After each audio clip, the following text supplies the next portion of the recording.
জনাব তারেক রহমানের যেটা বললেন এটাতে আমার অ্যাকচুয়ালি কিছু নেই, আপনি একদম রাইটলি বলছেন। সালাউদ্দিন সাহেবের সেটাও প্রথম কথা, ওনারা কিন্তু বিএনপি একটা সরকারের দায়িত্ব নিয়ে সরকার চালানোর জন্য আসছে, এবং সেখানে কিন্তু আমার আপনার পছন্দের লোকদের তারা বসাবে, আমার আপনার পছন্দের মতন কথা বলবে, অথবা তারা শুধুমাত্র আমাদের কথা শুনে চলবে, এটা আমরাও আশা করি না, তারা করবেন না সেটা জানি। এবং সেইখানে তাদেরকে প্রধানমন্ত্রী তারেক রহমান যে জিনিসটা বলছেন সেটা হচ্ছে যে তাদেরকে কিছু অপ্রিয় কাজও করতে হয়, সবসময় প্রিয় কাজও করা যায় না। বাট আওয়ামী লীগও তো ক্ষমতায় টিকেছিল, যে কোনো সরকার ছিল, বিএনপি তো প্রথমবারের মতো বাংলাদেশ একটা সরকার না। তারা ক্ষমতায় আসছে, তারা প্রিয় অপ্রিয়, পপুলার আনপপুলার সব কাজ করছে। বাট আনপপুলার কাজগুলা করবার সময় ভাই তারা ঢাকঢোল পিটাই, ওয়াজ করার ওয়াজ মাহির ফেলে যেভাবে আমরা কথা বলি। জনাব সালাউদ্দিনের এই যে আপনি সংসদে যেই ওনার অংশটুকু দেখালেন ওয়াজের সময়, আমরা ছোটবেলায় আমি দেখছি গ্রামে হুজুররা এইভাবে শরীর দুলাই নাটক করে কথা বলতেন। সেই কারণে অ্যাকচুয়ালি লোকে প্রচন্ড আহত হয়েছে যে অ্যাকচুয়ালি এই কথাটা কাজে আপনি আমি জানি, কিন্তু বিএনপির নেতৃত্ব, জামাতের নেতৃত্ব, তাদের সাথে আমাদের যতটুকু কথা আমরা জানি, জুলাই সনদটা ইনশাল্লাহ কোনো না কোনোভাবে বাস্তবায়ন হবে। সেখানে কিছু জায়গায় গ্যাপ আছে, সেটা তারা কভার করে নিয়ে আসতেছেন। বাট আমি ঢাকঢোল পিটাই জিনিসটা এইভাবে বলবো, লোকে আমাদেরকে, এই যে আপনি বললেন, লোকে আমাদেরকে মনে করবে আমরা মুনাফিকদের, বিএনপি মুনাফিকদের মতন ব্যবহার করতেছে, বিএনপি দেশের সাথে গাদ্দারি করতেছে, জুলাইয়ের সাথে গাদ্দারি করতেছে। ভাই এই জিনিসটা এইভাবে পাবলিকলি আমি কেন আনবো? আমি যদি পলিটিশিয়ান, ওনারা তো সবাই, আমরা তো শিখাইতে যাচ্ছি না সংসদে যারা আছেন বা যারা রাজনীতি করেন, ওনারা রাজনীতি করেন বলে টেকনিক্যালি ওনারা সংসদে গেছেন, ওনারা আমাদের থেকে জিনিসগুলো ভালো বুঝেন, কোন সময় কোন কথাটা কিভাবে বলা যায়, কোন কথাটা বলা উচিত, আর কোন কথাটা যদি আমার অন্য কোনো চিন্তাও না থাকে, আমি একটা আমার দলকে বা সরকারকে ডুবানোর জন্য এমন ভাবে বলবো না, বা এই কথাটা বলবো না যেটা লোকের মনে আমাদের দলকে একটা গাদ্দারের দল হিসেবে পরিচয় করে, but which BNP is not. আপনি যদি বিএনপির নীতি নির্ধারক প্রধানমন্ত্রী তারেক রহমান থেকে শুরু করে সবার কথা যদি শুনেন, গত 2 মাসে তারা কিন্তু কেউ কখনো বলেন নাই যে তারা জুলাই বাস্তবায়ন করবেন না, বা তারা ধাপ্পাবাজি করে মুখে একটা জিনিস বলে কোনো মতে সরকার ক্ষমতায় আসবার জন্য তারা তখন এগ্রি করছিলেন, এখন এগ্রি করবেন না। এই জিনিসটা জনাব সালাউদ্দিন 3 বারের মধ্যে বলে ফেলছেন এই 3 মাসেরও কম সময়ে, একই কথা। এই জিনিসগুলা উনি যেই ম্যাচুরিটি নিয়ে আসছেন তাতে ওনার কাছ থেকে আমরা আশা করি না। আমি একটু ব্যক্তিগত অভিজ্ঞতার কথা বলি ভাই, যদি উনি দেখেন, স্বরাষ্ট্রমন্ত্রী সালাউদ্দিন আহমেদ এমপি, উনি কিন্তু আমাদের সংসদে যে 300 জন সাংসদ আছে তাদের মধ্যে আমি ওনাকে সব থেকে কোয়ালিফাইড মনে করি। কিভাবে মনে করি? দেখেন, উনি কিন্তু ছাত্র দলের রাজনীতি করছেন, ছাত্র রাজনীতি উনি বুঝেন। উনি কিন্তু এরশাদের সময় পিটানি খাইছেন, এবং উনি, এটা আমি ঠাট্টা করার জন্য বলতেছি না, ওনাকে কিন্তু কেউ কে বা কাহারা কিন্তু বস্তায় ভরে টিএসসির মোড়ে পিটাই রেখে দিছিল। উনি এই পরিমাণে নির্যাতিত। আজকে আমরা নাহিদের থেতলানো পায়ের ছবি যখন দেখি, উনি কিন্তু সে অবস্থার মধ্যে থেকে আসছেন। সুতরাং উনি বুঝেন ছাত্র রাজনীতির কষ্টটা কি। নাহিদকে অন্য ছাত্রদের নিয়ে ট্রল করা ওনার সাজে না। দেন উনি বেগম জিয়ার এপিএস ছিলেন বেশ অনেকটা বড় সময় ধরে, এবং যখন এই নীতি নির্ধারণের জায়গাগুলোতে হাঁটতেছে বিএনপি, সেই উনি, সুতরাং বেগম জিয়ার রাজনীতি কি ছিল সেটা বিএনপির আর যে কারো কাছ থেকে উনি কিন্তু সব থেকে কাছে থেকে দেখছেন এবং বুঝবার কথা। উনি বিএনপির সাংসদ ছিলেন, মন্ত্রী ছিলেন, এবং সব থেকে বড় কথা উনি ব্যুরোক্রেসি থেকে আসছেন। উনি একই সাথে কিন্তু আইন বিষয়ে পড়াশোনা করছেন। তো এত ভার্সাটাইল যার একটা অভিজ্ঞতা আছে, তার মুখ থেকে আমরা এমন বাচ্চাদের মতন কথা অথবা এমন কোনো কথা শুনবো কেন? বরঞ্চ তিনি এনসিপি কে, তিনি জামাতকে বলবেন যে ঠিক আছে, আমি জানি আপনাদের জিনিসগুলো, আসেন, আর কোনো কিছু দরকার নেই, একটা বিকালে চা খাইতে বসে জিনিসগুলা সমাধান করে তারপর আমরা আমাদের প্রধানমন্ত্রীর সাথে জিনিসটা আলাপ করে জিনিসটা আমরা একটা জায়গায় পার্টির লাইনে আমরা জিনিসগুলো সলভ করে দেবো। এভাবেই সমাধান হয়ে যাওয়ার কথা, তার বাদে অন্য কিছু হওয়ার কথা না। অন্য কেউ করতো, ঠিক আছে। ভাই আমি একটু ইন্টারফেয়ার করি আপনার সাথে, যে ওনার রাজনৈতিক অভিজ্ঞতা থাকতে পারে, ছাত্রদল করতে পারেন। ওনার রাজনৈতিক ম্যাচুরিটির জায়গাটা আমি খুব বেশি আস্থা পাচ্ছি না। রাজনৈতিকভাবে যে ইম্যাচুরিটির পরিচয় তিনি দিচ্ছেন তার বিভিন্ন বক্তব্যে, এবং ধরেন আমার কাছে তাকে অনেক রাজনৈতিক নেতার চেয়ে অনেক বেশি আমলা মনে হয়। মানে আপনি তো জানেন যে আমাদের দেশে বিশেষ করে আমলাদেরকে যেভাবে প্রশিক্ষণ দেওয়া হয়, তাদেরকে বলা হয় যে you are the supreme, you are the boss, তোমরাই দেশ চালাবা, তোমরাই সব। তো ওনার মধ্যে ওই ভাবটা এখনো রয়ে গেছে। রাজনৈতিক একটা শূন্যতা, অর্থাৎ রাজনৈতিক ভাবে গত ৩ মাসে আহ, যা আমরা আশা করছিলাম আর কি, যে হাসিনা পরবর্তী জুলাই পরবর্তী এই সময়টায় পলিটিক্যাল ইম্যাচুরিটি তারা দেখাচ্ছেন, এবং সেই জায়গাটা নিয়েই হচ্ছে আমাদের আপত্তি। এবং এটাকে ব্যক্তি সালাউদ্দিন ক্ষতিগ্রস্ত কি হলেন, তিনি কি করবেন না করবেন কিছু যায় আসে না, কিন্তু উনি ওভারঅল একটা দলের ব্যাপারে জনগণের মনের মধ্যে একটা অনাস্থা তৈরি করছেন। মানে জনগণ বিএনপিকে দেখছে একটা, বিএনপি বিশ্বাসঘাতকতা করছে, বিএনপি তার সুবিধার জন্য হ্যাঁ হ্যাঁ করছে, বিএনপি এখন জুলাইয়ের বিপক্ষে অবস্থান নিয়েছে। এইটা হচ্ছে গিয়ে মূল কনসার্নের জায়গা। সালাউদ্দিন সাহেব স্বরাষ্ট্রমন্ত্রী আজকে আছেন, কালকে নাও থাকতে পারেন। উনি রাজনীতি আজকে করতেছেন, নাও করতে পারেন। অতীতে আমরা অনেক বড় বড় পলিটিক্যাল ঘুঘু দেখছি, এখন তাদের অস্তিত্বই নেই। সো ওইটাতে কোনো কিছু যায় আসে না। আমার কথা হচ্ছে যে এই যে উনি যে মানে একটা দলকে ক্ষতিগ্রস্ত করছেন, আমাদের তো হাতে গোনা কয়েকটা দল, তাই না? সেই জায়গাটা নিয়ে জি হচ্ছে আমার আপত্তি আর কি। তো ওনার অভিজ্ঞতার রিফ্লেকশন ওনার কাজের মধ্যে আসছে না, যেটা আমি জি বলতে চাই। আমি জি কনক ভাই এই জায়গায় বলি, ধরেন ওনাকে নিয়ে আপনাকে আজকে একটা শো কেন করতে হলো, ওনার নামটা হেডিং এ ব্যবহার করে, 1 নাম্বার। 2 নাম্বার, আপনি আপনার কথার মাঝখানে বলছেন যে উনি মূলত বিএনপির বা সরকারের মধ্যে সব থেকে ইনফ্লুয়েন্সিয়াল, এটা এবং পাবলিক পারসেপশন এটা আছে। এখন আমরা তো বেগম জিয়ার কাছ থেকে কাজ করেছি, আমাদের ছবিটা, চেহারাটি কি কেউ দেখতে পাচ্ছে? আমরা তো নিশ্চিত করছি যে যতটুকু আমার দায়িত্ব সেইটুকু আমি আশপাশ থেকে করে যাব, যাতে একটা সরকার সেখানে বা সরকার প্রধান কোনো সমস্যায় না পড়েন। লোকে আমার ফটোটা দেখবে, লোকে বলবো ও আচ্ছা আচ্ছা তুমি এটা করছো, ভেরি গুড ভেরি গুড, ও তুমি তাহলে সবকিছু চালাও। নো, আমি সিনের পিছনে থাকবো। আমি যদি সত্যিকারের একজন ত্যাগী নেতা হই, সত্যিকারের একজন চালক হই, আপনি বাসে যখন যান, বাসের চালকরা দেখেন না বাইরে থেকে, বাট বাস যে চালাইতেছে সেই কারণেই চলতেছে কিন্তু। সুতরাং জনাব সালাউদ্দিনের কাছ থেকে আমি আশা করব এমন ধরনের ভাব নিয়েন না প্লিজ, বা এমন কথা বললেন না যাতে একদিক থেকে লোকে মনে করে বিএনপি বোধহয় আসলে আপনি জানান সেখানে প্রধানমন্ত্রী তারেক রহমান বা অন্য সিনিয়র নীতি নির্ধারকদের কোনো ভূমিকা নাই। তেমনি ভাবে যদি আপনি সেই ট্যাগই লাগাতে চান, সেই ট্যাগ লাগে কেন? আপনি বিএনপিকে, যেটা বাংলাদেশের একটা স্বাধীনতার ভাব এবং বাংলাদেশি জাতীয়তাবাদকে ধরে রাখার একটা দল, সেটাকে আপনি পচান না। তো এইটার সাথে যদি আমি জানি এটা শুধু জনাব সালাউদ্দিন আহমেদ ওনার জন্য না, আমি ওভারঅল বিএনপির ব্যাপারে একটু যদি বলি যে সমস্যাটা কোন জায়গায় হতেছে। ধরেন তারা সরকারে আসছে, তাদেরকে ভালো মন্দ একটা কথা বারবার আসতেছে, আইন সিদ্ধ সাংবিধানিক, এত শুনতে শুনতে ভাই আমার কানের পোকা 2 দিক থেকে বাইর হইতেছে। এখন আইন, আপনার সেই পল্টুর যোগের কথা মনে আছে ভাই? ওই যে টিচার ফেল করাইছে, তারপর বলছে 3টা প্রশ্নের উত্তর কোনটা আইনগত কিন্তু ঠিক না, কোনটা আইনগত না কিন্তু ঠিক, কোনটা আইনগত না ঠিক না, মনে আছে? মানে ফেল করাইছিল টিচার, হ্যাঁ হ্যাঁ টিচার হ্যাঁ পল্টুরে ফেল করাইছে, পল্টু বলছে 3টা প্রশ্নের উত্তর দেন, আইনগত কিন্তু আসলে ঠিক না, আইনগতভাবে ঠিক না কিন্তু আসলে ঠিক, আর কোনটা আইনগত ঠিক না, তো টিচার পারে নাই। তো পরে পল্টু টিচার তারে পাশ করাই দিছে পল্টুরে, যেহেতু উত্তর দিতে পারে নাই। তো সালাউদ্দিন সাহেব আমি সেই ক্ষেত্রে ওইখানে উত্তরটা আমি এখন দিতেছি না, তো উত্তরটা কি ছিল? আইনগত মানে শিক্ষক হচ্ছে 60 বছর, তার ওয়াইফ হচ্ছে 21 বছর, আইনগতভাবে সিদ্ধ, বা সেটা উচিত না। আবার পল্টু সেই শিক্ষকের ওয়াইফের সাথে প্রেম করে, সেটা আইনগতভাবে ঠিক না, বাট মজা আছে। আবার আইনগতভাবে ঠিক না, সেটা খারাপও।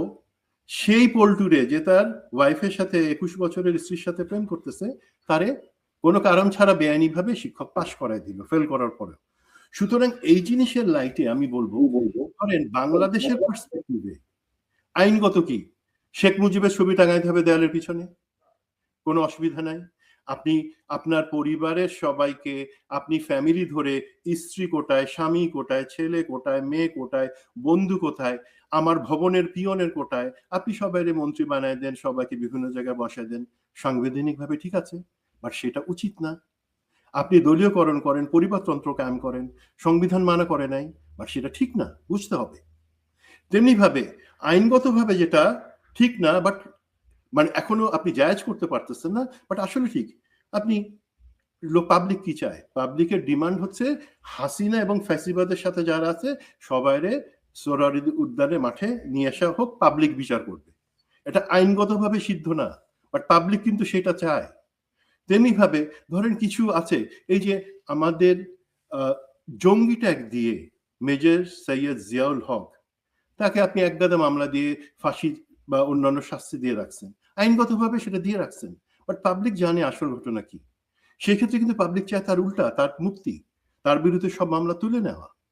আর কোনটা ঠিক না আইনগতভাবে এবং পাবলিকও চায় না বা নীতিগতভাবে, যেই কাজগুলো অ্যাকচুয়ালি সালাউদ্দিন সাহেব এবং তার সাথে কিছু লোক করতেছেন। এক নম্বর হচ্ছে আপনারা জুলাইকে সরাসরি সামনাসামনি অস্বীকার করতেছেন, আপনারা গণভোটকে অস্বীকার করতেছেন, আপনারা দুর্নীতির দায়ে এস আলম এবং যারা সবাই অভিযুক্ত তাদেরকে আপনারা বাংলাদেশে রিএন্ট্রি দিতেছেন, আপনারা গুম খুন কমিশন এবং বিচার বিভাগ পৃথকীকরণের যেই ধারাগুলা ছিল সেগুলোকে আপনারা বাদ আমি দিয়ে দিচ্ছেন।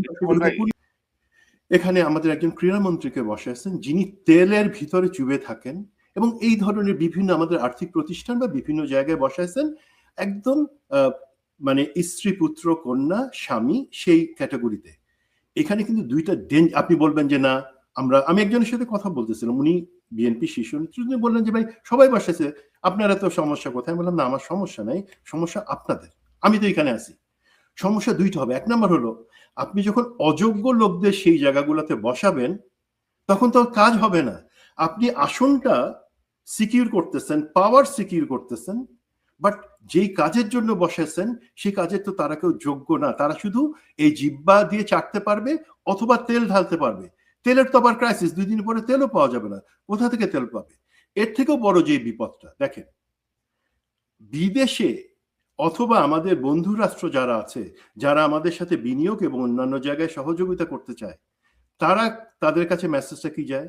আইএমএফ এর জন্য এখানে খসরু ভাই আসছিলেন কিছুদিন আগে ওয়াশিংটনে, উনি কি পারছেন আইএমএফ এর যেই লোনটা, ঋণটা স্যাংশন হওয়া আছে সেটাকে রিলিজ করে নিয়ে যেতে? ওনাকে তো লোন স্যাংশনের জন্য কষ্ট করতে হয় নাই, ওনার কাজ ছিল শুধু সেটা রিলিজ করা। পারছেন? কেন পারেন না? একটাই কারণ, আমাদের সাথে যে দাতা গোষ্ঠী এবং যেই সহযোগী দেশগুলো আছে তারা মনে করে আমরা সঠিক জায়গায় সঠিক লোককে বসাচ্ছি না, বাংলাদেশ সরকার, এবং একই সাথে শুধু তাই না, বেঠিক লোকদেরকে যারা আবার দুর্নীতির সেই দরজাগুলোকে ওয়াইড ওপেন করে দিবে তাদেরকে সেই জায়গায় বসাচ্ছি। এখন তারা কোন ভরসায় দিবে? দিন শেষে তাদেরকে তো টাকা কিছু না কিছু আদায় করতে হবে, তারা তো আমাদের ভালোবেসে টাকা দেয় না, এটা তাদের ব্যবসা। তো আপনি এখন এই সব জায়গায় এইসব লোককে বসাইলেন, মনে করলেন যে না, সিংহাসনগুলো সব দখল করা হইতেছে, সব দল করছে, আমার কোথায় দোষ কি?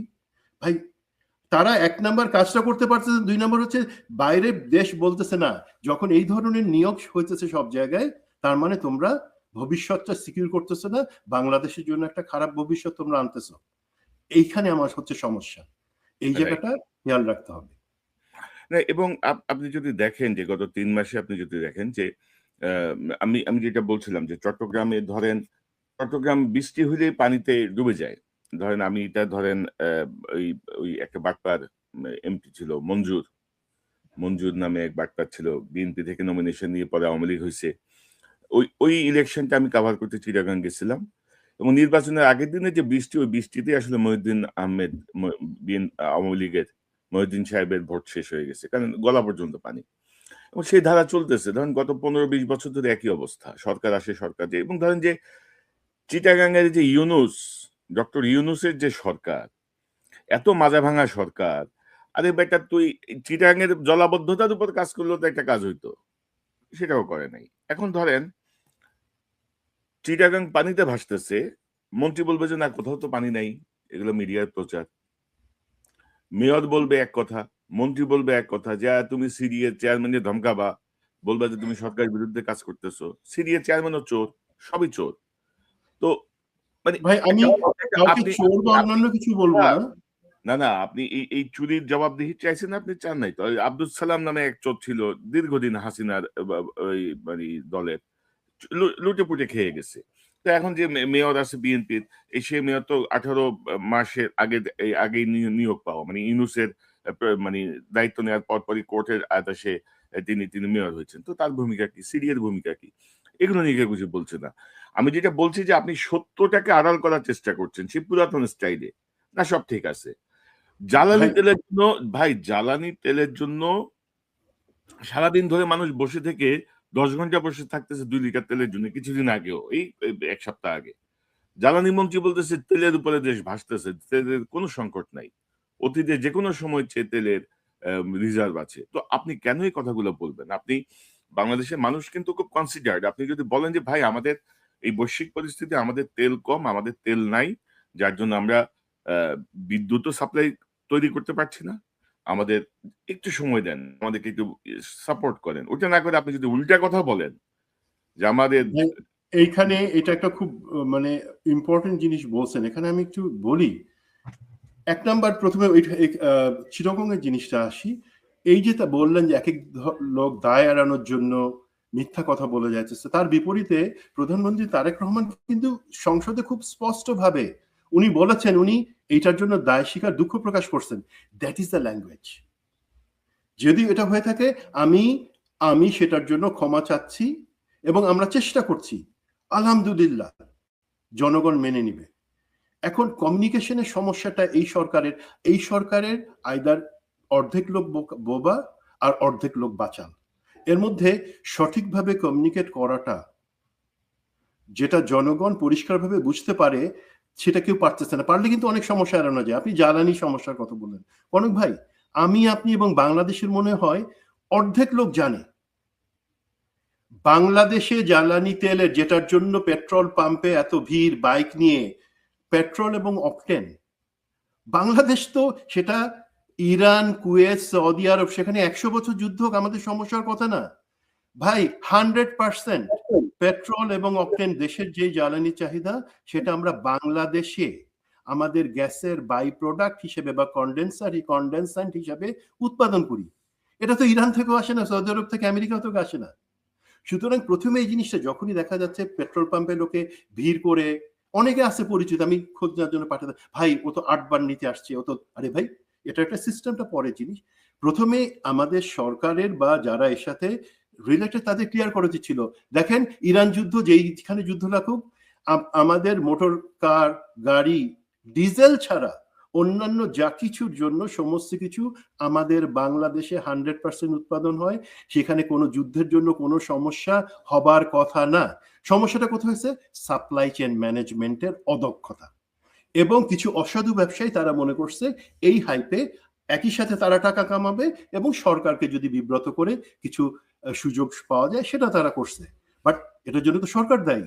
আমি যদি সহজ কথার পাবলিকের বলি, যাই পেট্রোল পাম্পে কেউ যাবে না, কেউ ওই হাতের মধ্যে ওই পেট্রোলের কি বল ট্যাঙ্কি নিয়ে যাবে না, কারণ দেশে পেট্রোল আছে, 100% কখনোই সমস্যা হবে না, আমরা সাপ্লাই চেইনটা ঠিক করতেছি, হয়ে যেত। এই কমিউনিকেশনটা বলেন তো, আমাদের অনেক মন্ত্রী মিনিস্টার কথা বলছে, আপনি বলেন ভাসতেছে, বলতেছে, তোর ভাসতে বলার দরকার কি? আপনি পরিষ্কার করে বলেন যে ভাই ভাষার দরকার নাই, আছে সেটা সময় মতো আমরা কিন্তু কিন্তু ডিপো থেকে পেট্রোল পাম্পে পৌঁছে দিব, এনাফ। কিন্তু সুমন ভাই, আমাদের গ্যাসের বাই প্রোডাক্ট হিসেবে যে তেল উৎপাদন হয়, সেটা কিন্তু খুব বেশি পার্সেন্টেজ না কিন্তু। আমাদের তো ভাই ইম্পোর্টেড করে মূলত টিকে থাকতে হয়। আমাদের তেল, মানে আপনি যদি বলেন আমাদের দেশের চাহিদার আসলটা কোথায় ঘাটতি, আপনার সার কারখানা, কৃষকের জন্য যেই পাম্প, অন্যান্য জিনিস, সেগুলো চলে ডিজেলে, সেই ডিজেলটা আমাদের নাই, সেটা আমদানি করতে হয়। বাট আমাদের গাড়ি চালানোর পেট্রোল এবং অকটেন, আমি বলি ভাই 100% দেশে উৎপাদন হয়, আমরা কখনো আমদানি করি না জেট ফুয়েল ছাড়া। ডিজেলটা কোথা থেকে? ডিজেল কি ইরান থেকে আসে, সৌদি আরব থেকে? নো, ডিজেল আসে ইস্ট থেকে। মানে এখন আপনাকে সেটা, আপনি মালয়েশিয়া থেকে সরাসরি চুক্তিতে আনবেন, নাকি ভারতকে খুশি করার জন্য যে ভারতের মাধ্যমে সেটা পরিশোধন করে আনবেন? It's a government decision. আপনি কাকে খুশি করবেন? বাট ডিজেলও তো আমরা ভাই ইরান থেকে আনি না। এই যে জিনিসগুলা সরকার ক্লিয়ার করে নাই যে না আমাদের এই ক্ষেত্রে আমাদের নীতিটা ঠিক আছে, আমাদের অসুবিধা নেই, আপনারা একটু ধৈর্য ধরেন। এখন যেই সরকার উল্টাপাল্টা কথা বলবে, তেলে ভেসে যাইতেছে বলবে, সেই সরকারের উপর তো সত্যি কথাও জনগণ আস্থা রাখবে না। That is unfortunate. আমার কথা হচ্ছে ভাই, তোমরা প্লেন এন্ড সিম্পল কথা বলো ভাই, আমার হাতে আছে আমার হাতে নাই, যেটা তারেক রহমান সাহেব চেষ্টা করছেন, যিনি স্ট্রেট কথা বলার চেষ্টা করছেন, এবং তিনি বলছেন যে পপুলার কথা না বলে বাস্তবতা বলা। কিন্তু বাস্তব কথাও আপনি বলছেন না, ওনার মন্ত্রীরা বলছেন না, ওনার মন্ত্রীরা এটাকে ধরেন গল্প দিচ্ছেন, ওনার মন্ত্রীরা উল্টা কথা বলছেন। চট্টগ্রাম ডুবে যাচ্ছে পানিতে, আপনি বলতেছেন কোথাও পানি নেই। মানুষ তেলের ক্রাইসিস অনুভব করতেছে, আপনি বলতেছেন যে আমাদের কোনো ক্রাইসিস নাই। তো আপনি কি মানে কি বুঝাইতে চাইতেছেন? আপনারা কি ভেতর থেকে বসে মানে ক্ষতি করছেন সরকারকে? তো এই যে সংসদ অধিবেশন তো গেল, প্রথম অধিবেশন, সবচেয়ে গুরুত্বপূর্ণ একটা বক্তব্য রেখেছেন সেখানে অ্যাকচুয়ালি রেজা কিবরিয়া, যিনি আওয়ামী লীগের অর্থমন্ত্রী, কিবরিয়া সাহেবের ছেলে রেজা কিবরিয়া, যিনি বর্তমানে বিএনপির এমপি, তার বক্তব্যটা আমি একটু আপনাকে শোনাই। লীগের মন্ত্রীগুলি আমাদের জেলে বসে আছে। আপনারা খেয়াল করেন, এতদিনে, বিপ্লবের পর এতদিনে একটা মানুষকে শাস্তি দেওয়া হয়েছে ওই খুনগুলির জন্য? একটাকে করা হয়েছে? আওয়ামী লীগের মন্ত্রীগুলি আমাদের জেলে বসে আছে, তাদেরকে নিউরেমবার্গ স্টাইল ওয়ার ক্রাইমসে একটা আন্দোলন করতে হবে আমাদেরকে, তাকে ওখানে আদালতে নিতে হবে এদেরকে। তাদের কাউকে শাস্তি দিব না আমরা, তাহলে এটা কি ধরনের শ্রদ্ধা দেখাচ্ছি আমাদের জুলাই শহীদদের জন্য? আমাদের ৭১-এর শহীদ, আমাদের জুলাইয়ের শহীদ, তারা দুইজনই খুব উচ্চ মানের মানুষ ছিল। তো এটা আমার কাছে এই গত সংসদের সবচেয়ে গুরুত্বপূর্ণ বক্তব্য মনে হয়েছে। বাকি সবই আপনার মানে কামড়াকামড়ি, বাটপারি, এটা করা ওইটা করা, গুতাগুতি। কিন্তু জুলাই পরবর্তী যে সংসদ, সেই সংসদের একটা গুরুত্বপূর্ণ বক্তব্য হচ্ছে এটা। আপনি যদি দেখেন, এই যে হাসিনা পালিয়ে যাওয়ার পরে মানে সময় তো চলে যাচ্ছে না, সময় তো গেল, ২৫ গেল, এই ২৬-এর অগাস্টে এসে ২ বছর পূর্ণ হয়ে যাবে। তো এখনো বিচারের প্রক্রিয়া কি? এর মধ্যে ধরেন গুম খুন নিয়ে অধ্যাদেশ বাতিল হয়ে গেছে। অনেকে সন্দিহান যে আদৌ গুমের এই হত্যার গুম খুন যারা যুক্ত ছিল তাদের বিচার হবে কিনা। অনেকে সন্দিহান যে সামরিক বাহিনীর যারা যুক্ত ছিল তারা ছাড়া পেয়ে যাবে কিনা। খুনি কর্নেল জেনারেল জিয়াকে ছাড়ানোর জন্য অলরেডি তৎপরতা শুরু হয়েছে, সে অলরেডি জামিনের আবেদন করা শুরু করছে।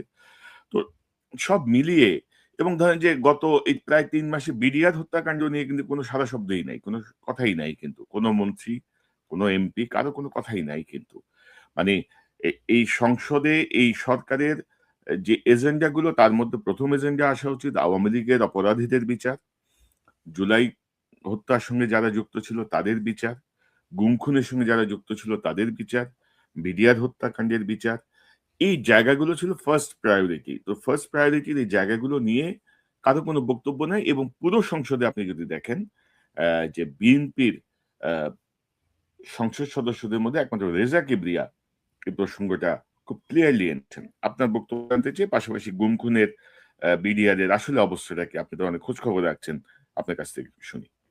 ভাই এই জায়গাতে কেন আপনার ফ্রাস্ট্রেশন গুলার এখানে আমার নতুন করে কোনো কিছু আসলে যোগ করবার নাই। যে সেই ক্ষেত্রে আমার শুধু আফসোসটা কি, ধরেন কোন জায়গায় আটকায় গেছে আমাদের এই সরকার। এই দেশের জনগণ আনছে এই সরকারকে, আপনি ইলেকশন ইঞ্জিনিয়ারিং বা যা কিছুই বলেন না কেন, এর বাদে আমি ওই সব পলিটিক্যাল জায়গায় যেতে যাচ্ছি না। আমরা তো জামাতের সাথেও কথা বলছি। জামাত কি রেডি ছিল ক্ষমতা নেওয়ার জন্য? ন, এটা আমরা পরিষ্কারভাবে জানি। তো এখন একটা জায়গায় অ্যাকচুয়ালি কিছু কথা আসতেছে যে কারা অ্যাকচুয়ালি এই দেশটাকে আবার ভারতের হাতে তুলে দিতে চাচ্ছে। দেখেন সংসদে যে কথাবার্তা হয় তার মধ্যে আপনি বলছেন, আমার কাছে কিন্তু এমপি নাহিদের বক্তব্যটা অনেক ম্যাচুর মনে হয়েছে, অনেক সুন্দর লাগছে। এই সমাপনী ভাষণ যখন সে দিল, এইখানে আপনি দেখেন, বাট বেশিরভাগ সময় কাটছে গুপ্ত এবং জামাত শিবির এই সমস্ত জিনিসগুলো নিয়ে কথাবার্তা আর অন্যান্য কিছু অশ্লীল কথাবার্তা সেখানে আসছে।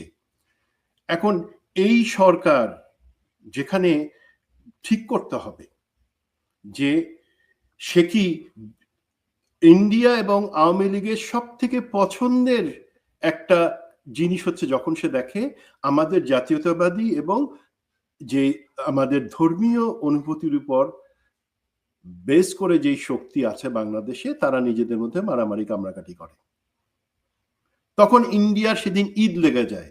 তখন সম্ভবত হাসিনা মোদিকে স্পেশাল ইনভিটেশন পাঠায় যে ঠিক আছে আগামীকালকে আসেন দেখা করি। তো সেই জিনিসটা কিন্তু আমরা করতেছি।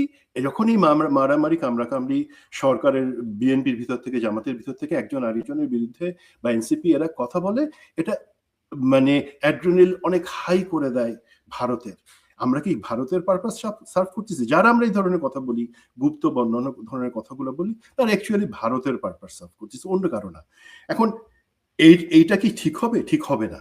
কারণ আপনি যখন এই ফজলুর রহমান এমপি, আন্দালিব পার্থ এমপি এবং ওই অস্ত্র চোরাচালানি মুসাব শামশেরের ছেলেটার নাম কি, ববি হাজ্জাজ, ববি হাজ্জাজ, এই ধরনের আওয়ামী লীগের হার্ডকোর লোকদেরকে যারা সমস্ত আত্মীয় স্বজন হচ্ছে আওয়ামী লীগ এবং যারা আওয়ামী লীগের পারপাসে কাজ করছে, আজকে ববি হাজ্জাজকে বলেন তো তার যেই বাবার থেকে সম্পত্তি পাইছে যেই এতশো কোটি টাকা, সেগুলা কিভাবে আসছে? পার্থকে বলেন তো কিভাবে আসছে, কার টাকা সেগুলা? ববি হাজ্জাজ তার বাবা যে অস্ত্র ব্যবসায়ী করতো, সে মধ্যপ্রাচ্যের কোন ছোট্ট দেশটার হয়ে অস্ত্র চলাচল করতো? সেই প্রশ্নগুলোর উত্তর এখন বিএনপি চলে তাদের কথায়, হতো তারাই তাদের ফ্রন্ট লাইনার, তাদের আবার কিছু আছে মিডিয়াতে কথা বলবার জন্য কিছু লোক আছে।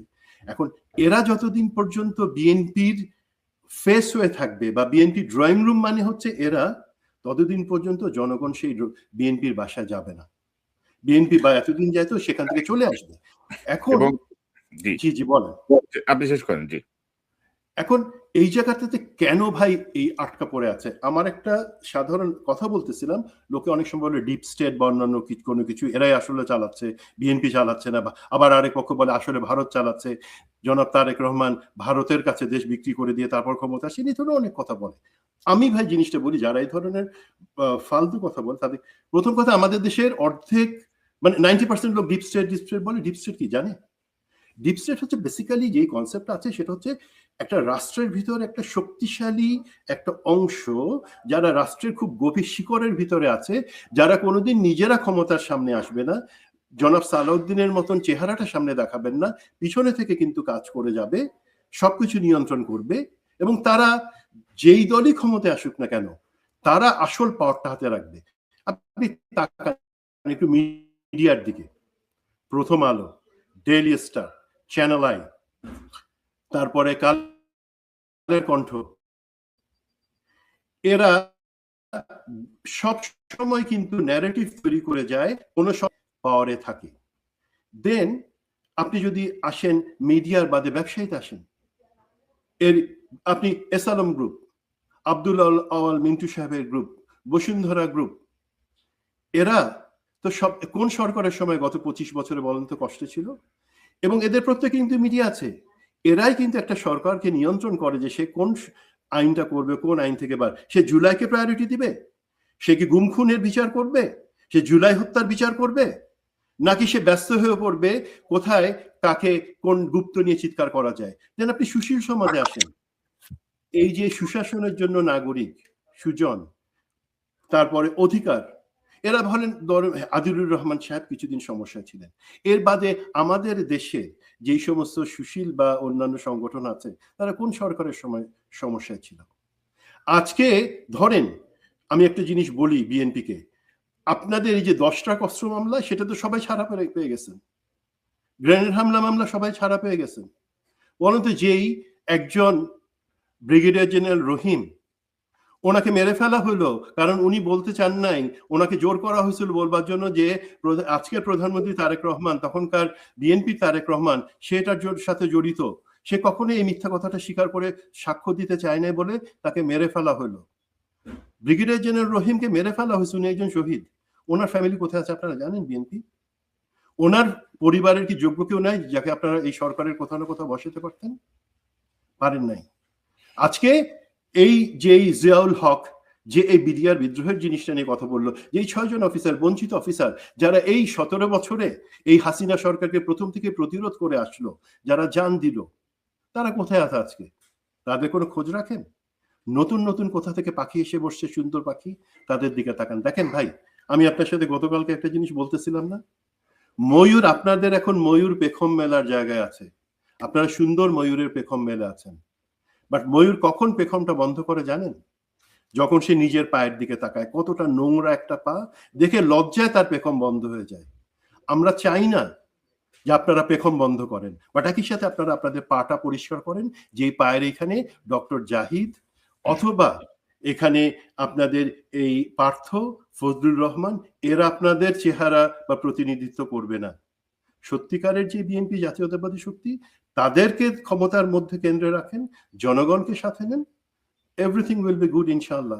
সুমন ভাই, ধরেন আমি যেটা বলছিলাম বারবার, যে পলিটিক্যাল ইম্যাচুরিটি আমরা দেখছি, যে রাজনৈতিক ভাবে যে মোকাবেলা করা বা রাজনৈতিক সিদ্ধান্তগুলোর জায়গাটায় অনেক ঘাটতি চোখে পড়ছে। পাশাপাশি ধরেন যে গুপ্ত সুপ্ত, ধরেন 17 বছর বিএনপি জামাত একসঙ্গে রাজনীতি করে এখন গুপ্ত সুপ্ত করে মারামারি যখন শুরু হয়, এটা হচ্ছে একটা পুরানো কৌশল, যে আমার যেই ঘাটতিগুলো আছে সেই ঘাটতিগুলো থেকে জনগণের দৃষ্টি আড়াল করার জন্য আমি অন্য একটা প্রসঙ্গ সামনে নিয়ে আসলাম, মারামারি কামড়াকামড়ি করলাম, এবং আমি বুঝতে পারছি না যে এই কামড়াকামড়ির মধ্য দিয়ে আমি শক্তিশালী করছি আওয়ামী লীগকে ফিরে আসার রাস্তাটা করছি, এবং আওয়ামী লীগ ছাত্রলীগের লোকজন এর মধ্যে ঢুকে স্যাবোটাজ করবে, যেটা আপনি পরে আর কন্ট্রোল করতে পারবেন না।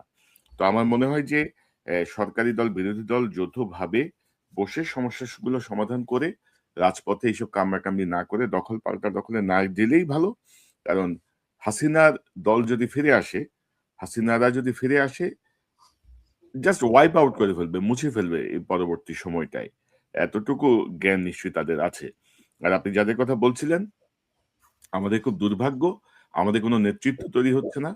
ধরেন আন্দালিবুর রহমান পার্থ বলেন, আমাদের নুরুল হক নূর, আমরা যাদেরকে ভাবছিলাম যে ভবিষ্যতে একটা নেতা তৈরি হচ্ছে, আন্দালি পার্থ, নূর বা এই জাতীয় কিছু নেতা, ধরেন নাহিদের ওই যে সমাপনী ভাষণ খুব ভালো দিয়েছে, এটা নিয়ে তার নেতৃত্বের বা তার ডিসিশন মেকিং এর কোনো সার্টিফিকেট আমি দিতে চাই না, কারণ তারা সরকারে থেকে কি ঘোড়ার ডিম করছে আমরা এগুলো দেখছি। তবে নাহিদ, আসিফ, মাহফুজ সরকার থেকে বের হয়ে এসে বলে যে আমাদেরকে কাজ করতে দেয়নি। তো তোদেরকে কাজ করতে দেয়নি তখন বলস নাই কেন?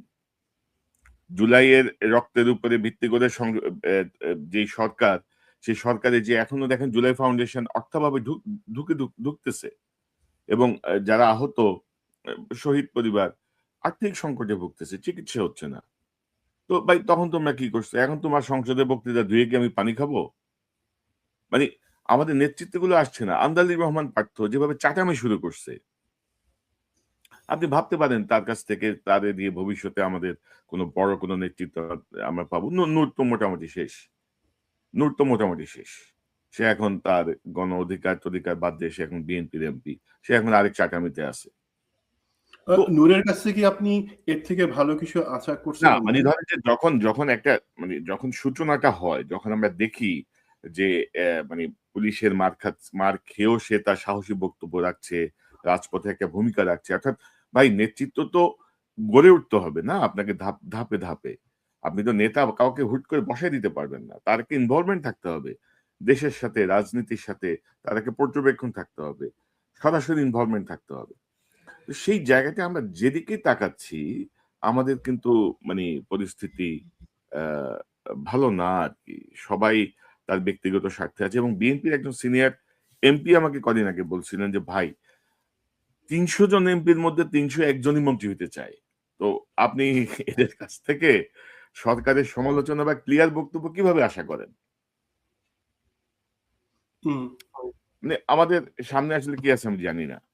আমরা অনুষ্ঠান আপনি আলাপ করছিলেন যে এই যে গুম খুন বা অন্যান্য ব্যাপার বা খুনি জিয়াউল আহসান তাদের মামলার ব্যাপারে, ভাই আমরা যতটুকু খোঁজ রাখছি এখন পর্যন্ত চলছে, এবং সেই খুনি জিয়াউল আহসান ইনশাআল্লাহ কোনোভাবে পার পাবে না, তার বিচার হবে।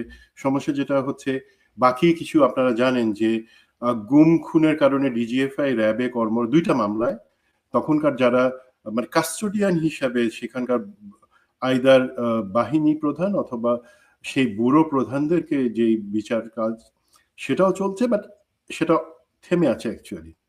এখন সরকারকে প্রমাণ দিতে হবে যে সে যারা সত্যিকারভাবে জড়িত ছিল তাদেরকে সেখানে এনে একটা দৃষ্টান্ত স্থাপন করতে চায় কিনা। আর বিডিআর হত্যাকাণ্ডের বিচার সেটা নিয়ে ভাই আমি কথা বলতে চাই না। আমি শুনলাম আপনি বিডিআর হত্যাকাণ্ডটা অ্যাকচুয়ালি কমিশনের রিপোর্ট এবং আমরা যে ইনফরমেশন গুলো বলছিলাম সে অনুযায়ী আপনি সম্ভবত একটা পূর্ণাঙ্গ চিত্র ভিজুয়ালি নিয়ে আসবার জন্য একটা প্ল্যান করছেন। That will B a very great work. আমি মনে করি যে সেখানে অ্যাকচুয়ালি প্রথম থেকে শেষ পর্যন্ত কিভাবে হলো, কারা পিছনে ছিল, সেটা সত্য কমিশন যেভাবে সত্যটা তুলে নিয়ে আসছে সে অনুযায়ী আপনি ভিজুয়ালি সেটাকে উঠে নিয়ে আসছেন। ইনশাল্লাহ আমার মনে হয়। আমার সংখ্যাটা কোন জায়গায় ভাই, সেটা হচ্ছে কি কিছু কিছু জায়গায় আমি একটা অশনি সংকেত দেখতে পাচ্ছি। যেমন ধরেন 111-এর যে কুশীলব হিসেবে জেনারেল মাসুদ এবং জেনারেল মামুন খালেদ ওনাদের কে জিজ্ঞাসাবাদের সময় যে তথ্যগুলো উঠে আসছে সেটা নিয়ে আমার কিছু প্রশ্ন আছে। এক নম্বর হচ্ছে কি, আপনারা যদি মনে করেন যে 111 একটা খারাপ জিনিস ছিল এবং সেটা কখনো হওয়া উচিত না, সেই হিসেবে ওনাদেরকে করতে পারেন, ওনাদেরকে জিজ্ঞাসাবাদ করতে পারেন। বাট দেখেন আমাকে যে গুম করে রাখছিল 3টা দিন 2009 সালে, তখন জেনারেল মামুন খানে, তখন উনি ব্রিগেডিয়ার জেনারেল, উনি সেটা ওনার দায়িত্বে আমাকে গুম করে রাখা হয়েছিল, সেই হিসেবে ওনার উপর আমার সব থেকে বেশি রাগ থাকার কথা। বাট তারপর বলি ভাই কিছু জিনিস আছে 111-এর সময় আমি যতদূর জানি জেনারেল মামুন খানের কোনোভাবেই সেটার সাথে ইনভলভ ছিলেন না। সুতরাং আপনারা ওনার মুখ থেকে কিছু তথ্য বাইর করে যদি পত্রিকা এনে আমাদেরকে খাওয়ান তখন আমাদের সন্দেহ হয় যে আপনারা কি ভিতরে ভিতরে কোনো উল্টা ন্যারেটিভ তৈরি করার চেষ্টা করতেছেন। যেমন তারপরে আমি বলি ডিবিতে কি কথা হইতেছে ওনাদেরকে রিমান্ডে নেওয়া অবস্থায়, সেটা ওনারা যখন আদালতে, ডিবি বা সরকার পক্ষ যখন আদালতে সেটা বলবে যে এই কথা ওনারা বলছেন, সে তার মারফত আমরা জানতে পারি। কিন্তু ডিবি কিসের জন্য সাংবাদিকদের কাছে বিভিন্ন সময় বলবে তারা ইন্টারোগেশনের সময় কি প্রশ্ন করতেছে, তার উত্তর কারা দিতেছে, একটা চলমান ব্যাপারে তারা কেন বলবে? এগুলা কি ব্যত্যয় না? তার মানে এগুলো কি আপনারা সাজানো কোনো গল্প ছাড়তে চাইতেছেন? 3 নাম্বার হচ্ছে ওনাদেরকে তো 111 সংক্রান্ত কোনো মামলায় গ্রেফতার করা হয় নাই, কাস্টডিতে নেওয়া হয় নাই, অন্য মামলায় নেওয়া হয়েছে যেখানে ওনাদের সাথে অবশ্যই সেটা হতে পারে বিভিন্ন জিজ্ঞাসাবাদে 111 এবং সম্পর্কিত জিনিসগুলো উঠে আসতেছে। আপনারা দরকার হলে সেই ক্ষেত্রে একটা কমিশন তৈরি করে সেই ক্ষেত্রে ওনাদেরকে নেন। আমার কথা হচ্ছে ওনারা কিন্তু দুইজনই অত্যন্ত ইম্পর্টেন্ট জায়গায় ছিলেন, আছেন এবং ওনাদের থেকে আমাদের অনেক কিছু জেনে খারাপ জিনিসটা বন্ধ করা সম্ভব। বাট তরিকা মতো যান, আপনারাই তো আমাদের তরিকা শিখান, সংবিধান শিখান, আইন শিখান, ধাপাবাজি করতেছেন কিসের জন্য ডিবির মুখ থেকে? আমরা জানি না ডিবি কি কি ধরনের গল্প ছাড়তে পারে। এই ধরনের গল্প ছাড়েন না, ফ্যাক্টটা উঠে আসুক কমিশনের মাধ্যমে, সেটা আমরা জানবো। বাট আরেকটা জিনিস ভাই, কিছু কিছু জায়গায় কিছু কিছু সাংবাদিকের কাছে, ধরেন আমি আপনি চাইলে আমরা কিন্তু এই গত 18 মাসে প্রফেসর ইউনূসের অন্তর্বর্তী সরকারের সময় অনেক জায়গায় আমরা গোয়েন্দা বাহিনীর সাথে কথা বলতেন, আপনিও কথা বলছেন, আমিও কথা বলছি, গোয়েন্দা প্রধানরা আমাদের সাথে কথা বলছেন। একটা জিনিস কিন্তু তারা মেনটেন করতেন, তারা কিন্তু ডিজিএফআই বলেন, এনএসআই বলেন, ডিবি বলেন, এসপি, প্রত্যেকটা প্রধানের সাথে গভীর রাতে আমরা কথা বলছি, তাই না? সেই ক্ষেত্রে কিন্তু তারা কখনো গোপনীয় বা সংবেদনশীল কোনো জিনিস আমাদের কাছে শেয়ার করার নাই। বলছে স্যার হ্যাঁ ঠিক আছে, এটা ঠিক বা এটা ঠিক না, বাট এর বেশি বলতে পারবো না, এটা কনফিডেন্সিয়াল। আমরাও মেনে নিছি, আমি অ্যাপ্রিসিয়েট করি তাদের সেই অ্যাটিটিউড। বাট আজকে দেখি কি, এই ধরেন এই এক সাংবাদিক আমাদের বিতর্কিত, এবং সে কিন্তু ক্লিয়ারেন্স আলা কোনো সাংবাদিক না, সে কি ছাড়লো কি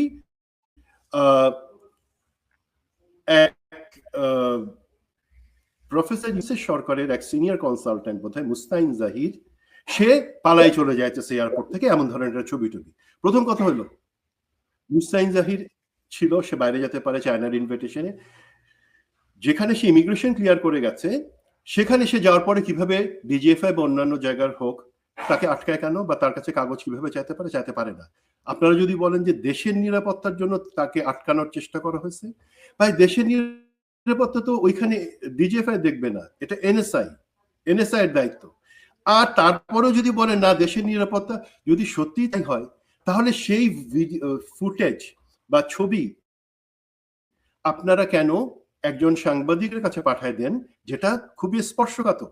তো আমি আশা করব আমাদের গোয়েন্দাতে যারা আছেন, যেমন ডিজিএফআই এর যে ডিজি আছে সে আমার স্নেহভাজন, খুবই ভালো, আশা করি ভালো করবে। অন্য সব জায়গায় যারা আছে প্লিজ আপনারা নিয়মের মধ্যে থেকে কাজ করেন। অনেক কলঙ্ক কিন্তু চলে আসছে গত হাসিনার সময়, সব বাহিনীগুলোকে, বিশেষ করে গোয়েন্দা বাহিনীগুলোকে অনেক কলঙ্কের মধ্যে ফেলা হয়েছে। সেখান থেকে আপনারা বের হয়ে আসেন, আমরা সহযোগিতা করব। ধরেন আমরা ধরেন জি বলেন। ইউনূস সরকারের সময় থেকে তো দেখছি যে হাসিনা পালানোর পরেও কিন্তু ধরেন ইউনূস সরকারের তার কর্তৃত্বটা প্রতিষ্ঠা করতে পারেন নাই, এবং আমি বলবো যে গত প্রায় 3 মাসে বিএনপি সরকারও কিন্তু যে কর্তৃত্ব তাদের প্রতিষ্ঠা হওয়া দরকার ছিল সেইটাই এখনো প্রতিষ্ঠা হয় নাই। হাসিনার অনুসারীরা এখনো বিভিন্ন জায়গায় আছে, তারা বিভিন্নভাবে স্যাবোটাজ করছে। সরকার তথ্য পাচ্ছে কিনা জানি না, আমাদের কাছে বিভিন্নভাবে অনেক তথ্য আসছে। আমরা জাস্ট অবজারভেশনে রেখেছি, এই জন্য অনেক কথা হয়তো এখনো বলছি না আমি আমার জায়গাটা থেকে। আমি চাচ্ছি যে এই সরকার যেন ব্যর্থ না হয়, কিন্তু সরকারের ভেতরের যেসব এলিমেন্টস আমরা দেখছি, তাদের যেসব বক্তব্য আমরা দেখছি, তাতে আমরা বুঝতে পারছি যে ভেতরেই কিন্তু এজেন্টরা সক্রিয়, যারা এই সরকারকে হয়তো ব্যর্থ করার চেষ্টা করছে। তারেক রহমান সাহেবের যত সদিচ্ছাই থাকুক, উনি যত বেশি সিম্পল অ্যাটিটিউডই দেখান বা সাধারণভাবে উনি যত পরিশ্রমী করেন, আলটিমেটলি যে এই চক্রের হাতে তিনি বিপর্যস্ত হয়ে যেতে পারেন, এখন পর্যন্ত সে জাতীয় কিছু আভাস আমরা দেখছি। এবং আমাদের প্রচুর দর্শকের কমেন্টস আছে, আমি 2-1টা কমেন্টস একটু দেখাতে চাই। একজন বলছেন, জুলাই সনদ এবং গণভোট নিয়ে জনগণের সাথে মুনাফিকি বিএনপির, আল্লাহ কঠিন শাস্তি দিবেন ইনশাআল্লাহ। একজন বলছেন যে স্বৈরাচারী মনোভাব বাদ দেন বস, সবকিছু আপনাদের মন মতো হতেই হবে, বিষয়টা কি এমন? সমালোচনা করেন, সময় দেন, দেখেন দৃষ্টিভঙ্গি বদলায় কিনা। তো আমাদের সবকিছু আমাদের মন মতো হইতে হবে না, সবকিছু বাংলাদেশের পক্ষে হইতে হবে, আমাদের মন মতো হইতে হবে না। আবার ধরেন সালাউদ্দিন সাহেবের অনুসারী আছেন এখানে একজন, সালাউদ্দিন সাহেব সঠিক পথেই আছে, আপনারা বিভ্রান্তি হবে ভাই, বিভ্রান্ত ছড়াচ্ছেন না। তো ভালো, সালাউদ্দিন সাহেবের কাছে নিয়ে যান এই কমেন্টসটা, খুশি হয়ে হয়তো কিছু দিয়ে দিতেও পারে। একজন বলছেন আচ্ছা, এই কমেন্টসটা হচ্ছে, আওয়ামী লীগ এবং বিএনপির মধ্যে পার্থক্য কি? আওয়ামী লীগ প্রকাশ্যে গণহত্যা করেছে আর বিএনপি গুপ্তভাবে দেশ চালাইতেছে।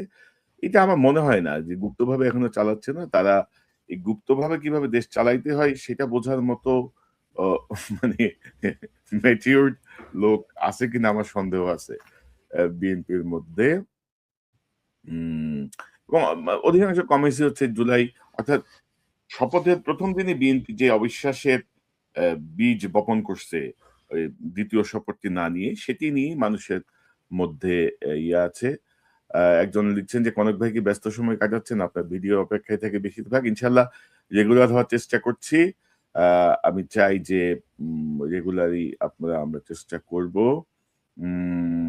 একজন বলছেন যে সালাউদ্দিন যদি সবই পারে তাহলে অন্যদের বেতন দিয়ে তো কোনো বেনিফিট নাই। ভালো কথা বলছেন, দরকারটা কি?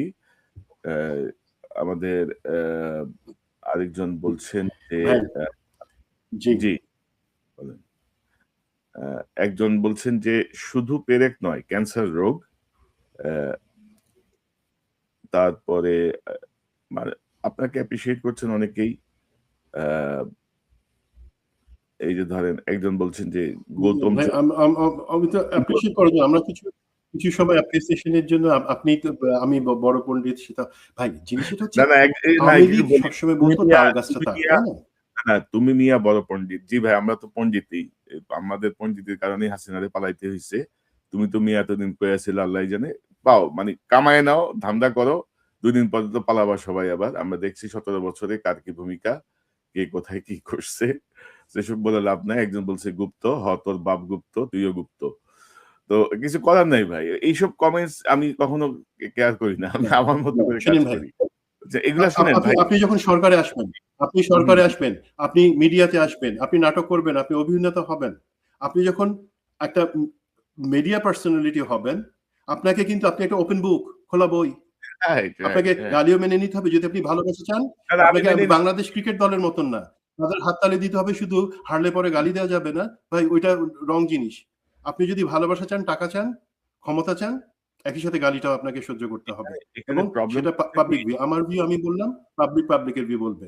এই ধরনের জিনিসে যারা মন খারাপ করেন, সুশীলতার বক্তব্য দেন, ওইটাতে আমি নাই ভাই। যেটা বলতেছেন বিএনপি হইল গিয়া, আওয়ামী লীগ ছিল, আওয়ামী লীগ বলতো তাল গাছ আমার, বিএনপি সমস্যা হলো বিএনপি বলে, যেটা আনফরচুনেট লোকে বলতেছে, যে গরুর মুখের দিক মানে পিছনের দিকটা তার, মানে খাওয়ানো দাওয়ানো সব অন্য কিছু করবে, দুধটা দোয়ায় নিবে বিএনপি। এটা পাবলিক কিন্তু খুব কষ্ট পেয়ে কথাগুলো এখন বলে।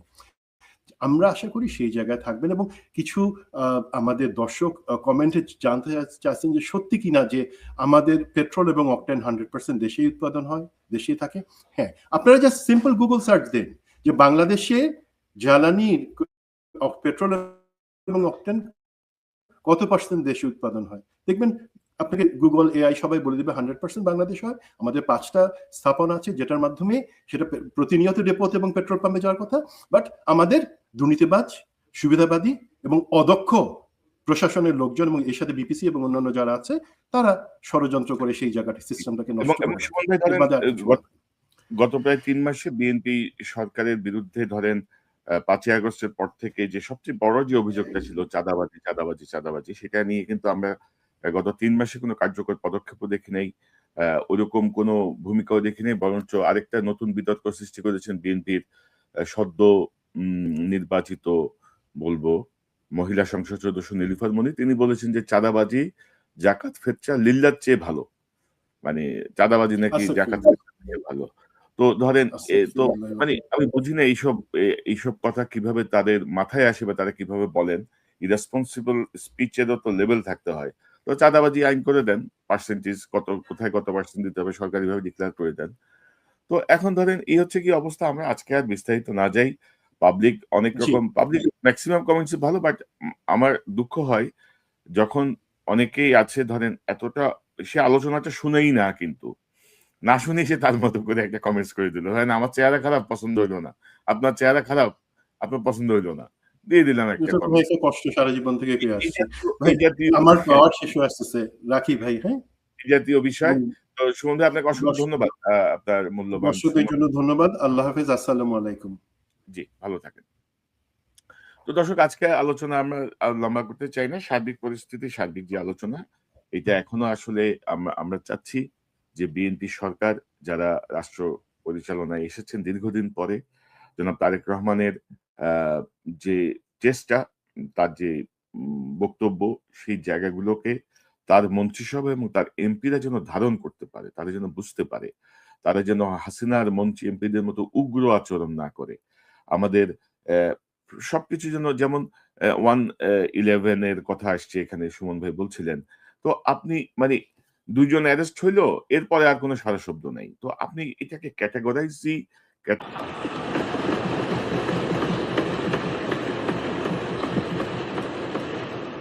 এই চেয়ারটিতে বসলে মানুষ স্পিকার প্রতি মুহূর্তে মনে হয় যে আগুনের তপ্ত হিট আসছে মানুষ স্পিকার। হাসার কিছু নেই, আমি যা ফিল করি আমি আপনাদেরকে তাই বলছি, মানুষ স্পিকার এই চেয়ারের থেকে উঠে দাঁড়িয়ে আপনার সামনে বক্তব্যে আমি হয়তো অনেক পপুলার কথা বলতে পারতাম, যেটাতে আরো অনেক বেশি তালি হতো মাননীয় স্পিকার। কিন্তু এই চেয়ার আমাকে বলে যে আমি সবসময় পপুলার কথা বলতে পারি না, আমাকে সেটাই বলতে হবে।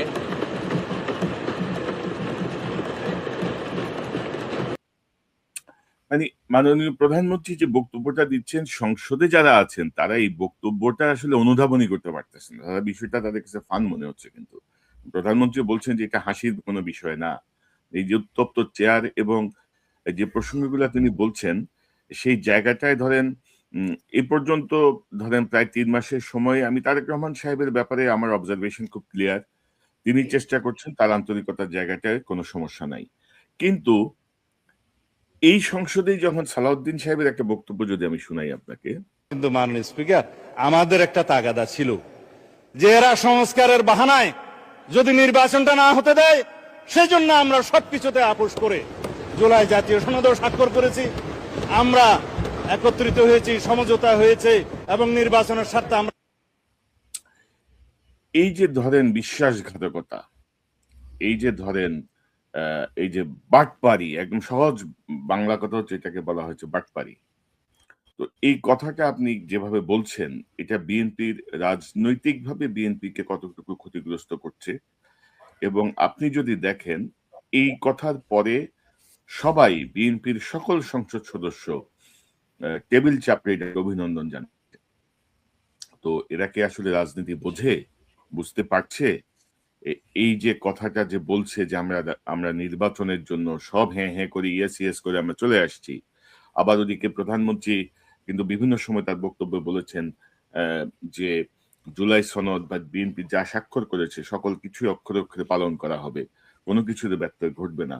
তো এই যে একটা কনফিউশন তৈরি করা, এই যে একটা বিতর্কিত পরিস্থিতি তৈরি করা বা এই জাতীয় বক্তব্য, আপনি কি মনে করেন সালাউদ্দিন সাহেব বিএনপির রাজনীতিতে পেরেক ঠুকছেন?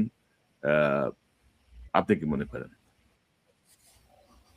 প্রথমে একটু একটা জিনিস ক্লিয়ার করে নিই ভাই, আমার বলবার সুবিধার জন্য। একটা হচ্ছে মাননীয়, মহামান্য বা এই ধরনের যে জিনিসগুলো আছে, এগুলোর ক্ষেত্রে কিন্তু ধরেন British custom, globally accepted custom, বাংলাদেশে যেটা রীতিনীতি আমাদের, সেটা কিন্তু মোটামুটি আমার পড়াশোনা করা আছে। সুতরাং আমি যদি আমার কথার মাঝখানে কখনো মাননীয়, মহামান্য না বলি, প্লিজ এখানে আপনার অন্য কারো মাইন্ড খাওয়ার কিছু নয়। বিকজ জিনিসটা হচ্ছে আমি যখন ধরেন গ্লোবালি অ্যাকসেপ্টেড হচ্ছে কিন্তু মিলিটারি জেনারেলস বা মিলিটারি যে কোনো অফিসারকে আপনি তার র্যাঙ্ক ধরে বলবেন, এবং হচ্ছে আপনি নাইটস, যারা নাইটস ছিল তাদেরকে আপনি বলবেন, এবং শুধুমাত্র যখন তার সাথে আপনি কথা বলবেন তখন আপনি তাকে মাননীয় বা স্যার সেটা বলতে পারেন সরাসরি। বাট আপনি তৃতীয় পক্ষ হিসেবে তাকে রেফার করতেছেন, শুধুমাত্র তার ডেজিগনেশন বা টাইটেল বলবেন, জেনারেল ওয়াকার, প্রধানমন্ত্রী তারেক রহমান। আমি কিন্তু এই লাইনে এতটুকু শেখা, সুতরাং ওইখানে একটু আমাকে ধরেন না, আমাকে আদালতের আমরা এখানে কেউ ধরলেও কিছু যায় আসে না ভাই, আপনি আপনার কথা বলেন। কেউ কে ধরলো, কে কি বললো, কি যায় আসে। এখন তো যাই হোক, তো সুমন ভাই যেটা বলছিলাম, আমার মনে হয় কমেন্টস গুলো আমরা পরে দিই। যেটি বলছিলাম যে আমি একটা বক্তব্য দিয়ে শুরু করি।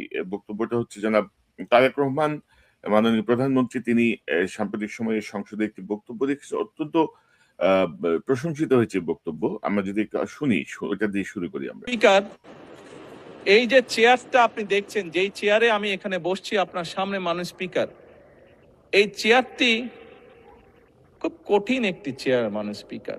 এই চেয়ারটি দেখলে মনে হয় বসতে খুব আরাম, আসলে মাননীয় স্পিকার মোটেও আরামের না। আমি এগুলাতে আসছি এবং ধরেন যে আপনি সালাউদ্দিনের পুনর্বাসন বলেন বা যাই বলেন, এই সকল কিছুর পেছনে কিন্তু সালাউদ্দিন সাহেবের নামই ঘুরে ফিরে আসছে।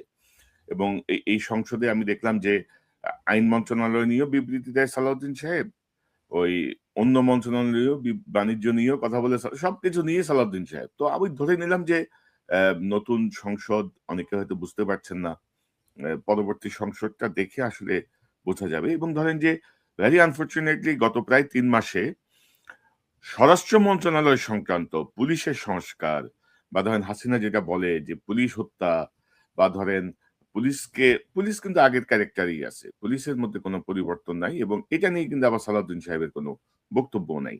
তো আমি আরেকটা প্রসঙ্গে একটু যেতে চাই, ধরেন যেটা আমি প্রথমে বলছিলাম যে তারেক রহমান সাহেব এর যেসব আচরণ বা যেসব বিষয় আমরা দেখছি খুবই পজিটিভ, কিন্তু এর মধ্যে ধরেন বিসিবিতে সালাউদ্দিনের সাহেবের ছেলে বিসিবির বোর্ডে ঢুকে যায়, বিএনপি নেতাদের ছেলেরা সবই তো বিএনপির মানে বংশধরেরা যা বিসিবিতে যায় ঢুকছে। এটা কি তারেক রহমান সাহেব জানেন কিনা?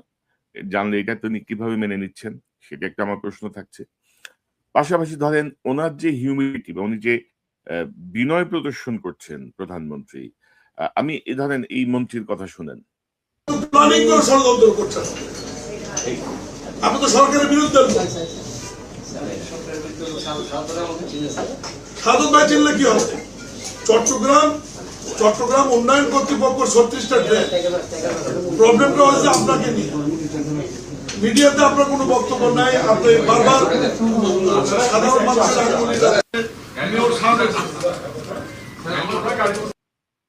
ধরেন একটা চট্টগ্রাম উন্নয়ন কর্তৃপক্ষের জায়গাটায় যে বলতেছে যে আপনি তো সরকারের বিপক্ষের লোক, আপনি সরকারের বিরুদ্ধে ষড়যন্ত্র করতেছেন, তো এগুলো পাবলিকলি আপনি যদি বলেন, এটা তো আপনার হিউমিলিটি প্রদর্শন হচ্ছে না। মানে আপনি নিয়ন্ত্রণের জায়গাটা আপনি ধমক দিচ্ছেন, আপনার অ্যাটিটিউড এটা তো ধরেন এটা সাপোর্ট করছে না। তারপরে আপনি প্রথম দিকে যেটা বলছিলেন যে ধরেন এই যে আমরা আমরা বেশ আগেও সতর্ক করেছি, আমরা বারবার বলেছি যে তৈলমর্দনের যে সংস্কৃতি বাংলাদেশে, যে মানে খুশি করার যে সংস্কৃতি, তারেক রহমান গতকালও বলেছেন যে আমাকে মহামান্য কেউ বলবেন না। তিনি এর আগে বলেছেন যে আমাকে মাননীয় বলবেন না। এখন না কিন্তু ধরেন ওই যে স্বভাব খাসলত তো যাচ্ছে না। ধরেন যে স্বাস্থ্যমন্ত্রীর একটা বক্তব্য শুনেন। তারেক রহমান বলার পরে বর্তমান বিশ্বের সবচাইতে সুযোগ্য রাজনৈতিক সংগঠক গণপ্রজাতন্ত্রী বাংলাদেশ সরকারের মাননীয় প্রধানমন্ত্রী, বাংলাদেশ জাতীয়তাবাদী দলের সম্মানিত চেয়ারম্যান জনাব তারেক রহমান। একটা তালি দেন তারেক রহমান বলার পরে। আপনি বুঝতেছেন পরিস্থিতি? আপনি হাসতেছেন, বাট আমি হাসতে পারতেছি না। মানে সে ইনসাল্ট করতেছে। লজ্জাহীন হইলে পরে লোকজন এইভাবে করতে পারে। ভাই দেখেন, এই যে জিনিসটা বললেন যে নিয়োগ বা অন্য এত এই ধরনের নিয়োগ হয়ে গেছে, সেটা নিয়ে আমি আসলে কথা বলবো না। আমি শুধু একটা জিনিস বলি, এইটা তো স্বাভাবিক ভাই, তারা সরকারে আসছে, তারা তাদের পছন্দের লোক বসাবে। সেখানে আপনার চেহারা যত ভালোই হোক, ইলিয়াসের চেহারা যতই ভালো হোক, পিনাকি যতই ম্যাচো ম্যান হোক, তাকে বসাবে না, তারা তাদের লোকে বসাবে। আপনি রেফারেন্স দিয়েন না। এই রেফারেন্স দিলে অনেকে মনে করবেন আমরা কিছু চাই এদের কাছে। না, চাই না কেন ভাই? আপনার কাছে অফার আসছিল, আপনি সেই অফার সরাই দিচ্ছেন না? আপনার কাছে অফার আসছিল, আপনি সেই অফারটা সরাই দিচ্ছেন, আমি জানি। সুতরাং ভাই, আমি আমার পয়েন্টটাতে যেটা বলি, আই উইথড্র মাই থিং। এখানে কারো চার জন্য না, আমি যে জিনিসটা বলতেছি, দেখেন তারা তাদের পছন্দের লোককে বসাবে, এটা স্বাভাবিক, প্রতি সরকার বসায়। এখন সমস্যাটা কি? সেই জায়গায় আপনি যদি তামিম ইকবালের মতন, আমি সরাসরি তাকে গাদ্দার বলবো,